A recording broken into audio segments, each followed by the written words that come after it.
সরকারের দুজন উপদেষ্টা, পররাষ্ট্র উপদেষ্টা এবং স্বরাষ্ট্র উপদেষ্টা জানিয়েছেন শেখ হাসিনাকে ভারতের কাছে সরকার অফিসিয়ালি ফেরত চেয়েছে।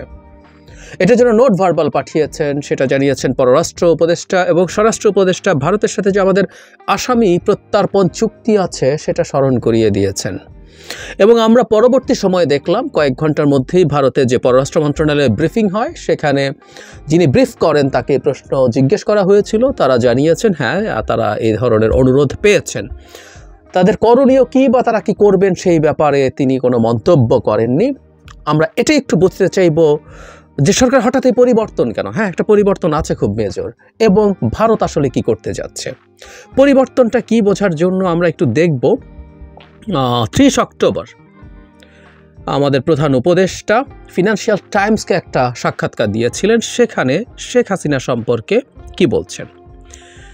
তিনি বলছেন, বর্তমান সরকার অবিলম্বে শেখ হাসিনাকে ফিরিয়ে দিতে ভারতকে চাপ দেবে না, তবে আন্তর্জাতিক অপরাধ ট্রাইব্যুনালে চলমান মামলার রায় হলে তাকে ফেরত চাওয়ার কথাও জানান তিনি। একদম খুব স্পষ্টভাবে করবেন, এবং খুব ইন্টারেস্টিং ব্যাখ্যাও উনি দিয়েছেন। এই মুহূর্তে বাংলাদেশ তার বড় প্রতিবেশী দেশের সঙ্গে কূটনৈতিক উত্তেজনা এড়াতে এমন সিদ্ধান্ত নিয়েছে। তাহলে তাকে চাওয়ার কথা কখন বলা হয়েছে? যখন আন্তর্জাতিক অপরাধ ট্রাইব্যুনালে চলমান মামলার রায় হলে তাকে ফেরত চাওয়া হবে। আমরা একটু খেয়াল করব, ডক্টর ইউনূস প্রথমে বলেছিলেন তাকে চাওয়া হবে, এবং অস্পষ্ট ছিল পিটিআইয়ের সাথে, এবং সেখানে শেখ হাসিনা সম্পর্কে বলেছিলেন তাকে চাওয়ার আগ পর্যন্ত যতদিন তিনি ভারতে আছেন তাকে মুখ বন্ধ রাখতে হবে। পরবর্তীতে তিনি এই জায়গায় এসে ভারতের সাথে কূটনৈতিক এক ধরনের সমস্যা এড়ানোর জন্য তিনি চাপ এই মুহূর্তে দিচ্ছেন না, সেটা তার যদি মামলার রায় হয়। এবং তখন আমরা অনেকে এটা বলতে চেয়েছি, আমি অন্তত বলেছি, সেটা হলো সরকার তার জায়গা থেকে এই যে উত্তেজনা আছে এটাকে ডিএসকালেট করতে চেয়েছে, ভারতকে বিব্রতকর পরিস্থিতির মধ্যে ফেলতে চাইছে না। কারণ শেখ হাসিনাকে চাওয়া পরিস্থিতি তৈরি হয়ে গিয়েছিল নভেম্বরের মাঝামাঝি, কারণ তার বিরুদ্ধে যে গ্রেপ্তারি পরোয়ানা জারির কথা, কারণ আগে তাকে সময় দেওয়া হয়েছিল 1 মাস, সে 1 মাস নভেম্বরের মাঝামাঝি শেষ হয়ে গেছে, কিন্তু তিনি আত্মসমর্পণ করেননি আদালতে। ফলে তার বিরুদ্ধে গ্রেফতারি পরোয়ানা জারি সব কিছু হয়েছে, এবং তখনই তাকে চাওয়া যেতে পারে যে আমার একজন পলাতক অভিযুক্ত ভারতের মাটিতে আছে, তো ভারতকে আমরা বলতে পারি যে তুমি তাকে ফেরত পাঠাও, তার বিচার আমরা করছি। অ্যাপারেন্টলি খেয়াল করবো আমরা 30 অক্টোবর এসেই, নভেম্বরের মাঝামাঝি টাইম শেষ হচ্ছে, কিন্তু 30 অক্টোবরই ডক্টর ইউনূস সাক্ষাৎকারে জানিয়ে দিচ্ছেন আমরা এখন চাইছি না তাকে। সেই জায়গা থেকে সরকার আবার সরে আসলো, এবং এটা আবার তারা অফিসিয়ালি চেয়েছেন। আমি এটাকে একটা স্মার্ট মুভ মনে করি। আমি নিজে এই কথাটা আমার অন্তত টেকগুলোতে বলেছি যে সরকারের তাকে ফেরত চাওয়া উচিত এখন, আগে যাই বলে থাকুক না কেন। কেন মনে করেছি এটা স্মরণ করিয়ে দেয়, যারা আমার নিয়মিত দেখেন শোনেন তারা জানেন আমি কেন বলেছিলাম। তারপরে একটু বলতে চাই, সাম্প্রতিক সময় শেখ হাসিনা ওনার বার বেড়েছে বলি না, ওনার অনেক বার বেড়েছে। বারটা কি, উনি একরকম লিক করে, অ্যাপারেন্টলি, অথচ উনি আসলে রেকর্ড করে করে তার অডিও কল ছাড়ছিলেন। তারপরে উনি পোস্টারিং করছেন অন্তত 3টা জায়গায় পোস্টারিং হয়েছে। প্রথমে একটা কোনো পোস্টারিং ছাড়া একটা সভায় বক্তৃতা দিয়েছেন, তারপর 3টা জায়গায় রীতিমতো পোস্টারিং করে তিনি জনসভা করেছেন। ইনডোর হলেও অনেক মানুষ এসছে, এবং সেখানে উনি বক্তৃতা করেছেন। যে পোস্টারগুলো ছিল সেখানে প্রধানমন্ত্রী এবং তার নামের শেষে এমপি লেখা ছিল। সো এইরকম ন্যারেটিভের বক্তব্য নিয়ে তিনি হাজির হচ্ছিলেন একটার পর একটা ঘোষণা দিয়ে। জাস্ট ভিডিও কলটা বাকি ছিল। আমরা ধারণা করতে পারি অচিরেই সেটা দেখা যাওয়ার সম্ভাবনা ছিল, বা এখনও হয়তো বা আছে।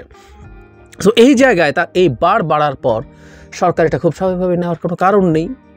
এবং আমরা দেখেছি ভারতের পররাষ্ট্র সচিব যখন বাংলাদেশে এসছেন তখন সরকারের জায়গা থেকে এটার প্রতিবাদ জানানো হয়েছে, এবং জনাব মিস্ত্রি বলেছিলেন যে তার সরকার কোনো রকম কোনো সাহায্য করছে না, তিনি তার পার্সোনাল ডিভাইস থেকে এটা করছেন। কিন্তু আমরা যে কথাটা বলতে চেয়েছি, ভারত সরকার তাকে এই ব্যাপারে স্পষ্ট নিষেধাজ্ঞা দিতে পারে যে আপনি এটা করতে পারেন না যদি এখানে থাকতে হয় আপনাকে। এবং আমি বলেছিলাম শেখ হাসিনার এই ধরনের বক্তব্য সামনে আসলে টেকনিক্যালি আমাদের লাভ আছে, কারণ আমি তার মতো একজন দানবীয় মানুষ, দানব যখন আমাদের সামনে আসে, বিভৎস নোংরা একজন মানুষ যখন আমাদের সামনে আসে তখন আমাদের স্মরণে স্মৃতিতে সে সময়গুলো জেগে ওঠে। যারা আমরা অনেকে খুব অস্থির, আমাদের দেশে কি হলো না হলো, আগেরটাই ভালো ছিল, আমরা কি এই বাংলাদেশ চেয়েছিলাম, আমরা ফান করে যাদেরকে আফসোস লীগ বলি, তাদের যে পরিস্থিতি আছে সেই পরিস্থিতির মুখে দাঁড়িয়ে এই নারী যখন কথা বলেন আমাদের অতীত মনে পড়ে যায়, আমাদের ঐক্য বাড়ে, কোনো সন্দেহ নেই, তার প্রতি ঘৃণা বিদ্বেষ বাড়ে। কিন্তু ওই যে একই সাথে এটা তার দলের কিছু লোকজন আছে, তার পান্ডারা মনোবল ফিরে পাওয়ার একটা পরিস্থিতি হয় এবং তাই সেই পান্ডারা এই পারসেপশন তাদের মধ্যে রাখতে পারে যে ভারত তাদের নেত্রী এবং তাদের মাফিয়া লিডারের সাথে আছে এবং তারা কোনো একদিন ভারতকে দিয়ে বাংলাদেশে প্রতিষ্ঠিত হবেন। এই মনোবলটা তৈরি হওয়ার সম্ভাবনা থাকে, সো ওটা ভেঙে দিতে হবে। এবং শুধু সেটা, শেখ হাসিনার কাছেও এই বক্তব্য, এই মেসেজ যেতে হবে যে ভারতও ইনফ্যাক্ট তাকে আর পৌঁছে না, আমরা কথ্য ভাষায় বলি না, ওই পরিস্থিতি তৈরি করা দরকার, সেই মেসেজগুলো দরকার। এবং ভারতকেও আসলে বাংলাদেশের সাথে তার সম্পর্ক রিয়ালাইন করার জন্য কতগুলো জেস্চার দিতে হবে। আমরা ওই জেস্চারটাও দেখতে চাই। সেটা হচ্ছে আমাদের এই রকম একটা খুবই স্পর্শকাতর বিষয় ভারত অ্যাড্রেস করছে। আমরা চাইছিলাম না, কিন্তু তাদের বারবার ছিল। শেখ হাসিনার যেমন বারবার ছিল, ভারতেরও বারবার ছিল। সুতরাং এই চাওয়াটা একটা চাপ তৈরি করবে, এই চাপটা দরকার ছিল এবং এই চাপটা আমরা ক্রমাগত যেন দিয়ে যেতে থাকি। কারণ আমরা যখন একটা রাষ্ট্রের সাথে নেগোশিয়েট করব, ভারতের সাথে আমাদের খুব এই মুহূর্তে খুব কর্ডিয়াল অবস্থা নেই, আমাদের অবস্থা যথেষ্ট টানা পড়েন আছে। সুতরাং এখানে কিছু শক্তির ভারসাম্যের ব্যাপার আছে, এখানে কিছু চাপ দেওয়ার প্রশ্ন আছে, কে ফ্রন্ট ফুটে আছে, কে ব্যাক ফুটে আছে, কে কাকে কতটা চাপে ফেলতে পারছে। সুতরাং বাংলাদেশের হাতে এটা একটা বড় অস্ত্র হবে শেখ হাসিনাকে ফেরত চাওয়া, এবং সেই চাওয়াটাই এখন এই সম্ভাবনা রিয়ালি তৈরি করছে শেখ হাসিনার মুখ অন্তত বন্ধ করা। আমি ধারণা করি আমাদের সরকারও মনে করছে না শেখ হাসিনাকে ভারত ফেরত দেবে, কিন্তু তারা এই চাপটা শেখ হাসিনার উপরে তৈরি করা, যাতে ভারতও শেখ হাসিনাকে বলতে পারে যে দেখো তোমাকে রাখাই এখন ঝামেলা হয়ে যাবে তুমি যদি এসব করো। এবং কেউ কেউ বলতেই পারেন, ভারত নিজেও বাংলাদেশকে বলে থাকতে পারে যে এরকম একটা অফিসিয়াল লেটার পাঠান, সো দ্যাট আমরা তাকে থামাতে পারি। শেখ হাসিনা ভারতের একটা মাথা ব্যথার বিষয় হয়ে দাঁড়িয়েছে। শেখ হাসিনা ভারতের জন্য সবচেয়ে ভালো হতো শেখ হাসিনা যদি অন্য কোনো দেশে চলে যেত। বিভিন্ন দেশে তিনি যেতে চেষ্টা করেছেন, ইউএতে চেষ্টা করেছেন, কি ইউএ তাকে রাখতে চায়নি, এরকম আলাপ আমাদের সামনে এসছে। সবাই রিস্কি মনে করেছে, কারণ বাংলাদেশের সাথে সম্পর্ক নষ্ট হওয়ার সম্ভাবনা আছে এবং তাকে ফেরত পাঠানোর চাপ তৈরি হতে পারে, অ্যাটলিস্ট এক্সপেকটেশন তো তৈরি হতোই। সো ভারত তাকে ফর দ্য টাইম বিং একটু থামিয়ে দিতে চাইতে পারে, কারণ ভারত সরকার বাংলাদেশ সরকারের সাথে এখন তার উত্তেজনা কমিয়ে আনতে চাইছে। মাঝখানে যখন শেখ হাসিনা কথা বলছিল, সেটা ভারতও চেয়ে থাকতে পারে যে আমাদের সরকারকে ইরিটেট করার টেন্ডেন্সিতে তারা গিয়েছিল। এবং পররাষ্ট্র সচিবের বৈঠকের পর দুই পক্ষই আমি মনে করি কিছুটা হলেও তাদের উত্তেজনা কমিয়ে আনতে চাইছে, এবং সেই উত্তেজনা কমিয়ে আনার জন্য যে শেখ হাসিনার ওই বর্বর নোংরা কথাগুলো বন্ধ করা দরকার, এটা ভারত নিশ্চয়ই রিয়ালাইজ করে। সুতরাং এটা দিয়ে সেই চেষ্টা সে করে থাকে। এটা ভারতের নিজের চাওয়া হলে হতেও পারে, আমি বলছি না সেটাই চাওয়া, কিন্তু হতেও পারে।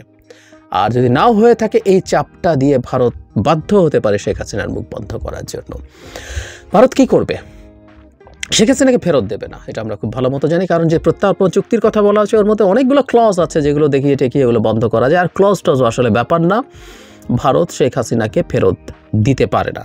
India simply can not afford that. আমরা এই আলাপ করেছি।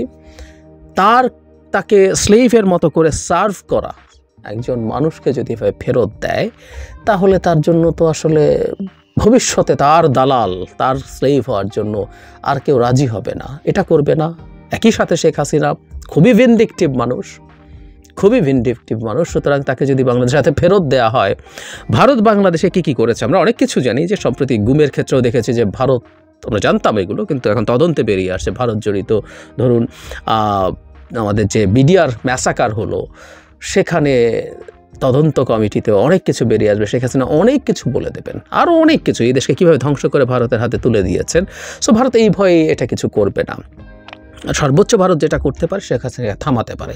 এটাও আমাদের জন্য একটা বড় অর্জন হতে পারে। তবে আমি একটা জিনিস মনে করি, আসামি প্রত্যার্পণ চুক্তির আওতায় বাংলাদেশের আসলে অন্য লোকজন যারা ভারতে আছে, তাদেরকে ভারত থেকে আনার ব্যবস্থা করা। সরকারের খুব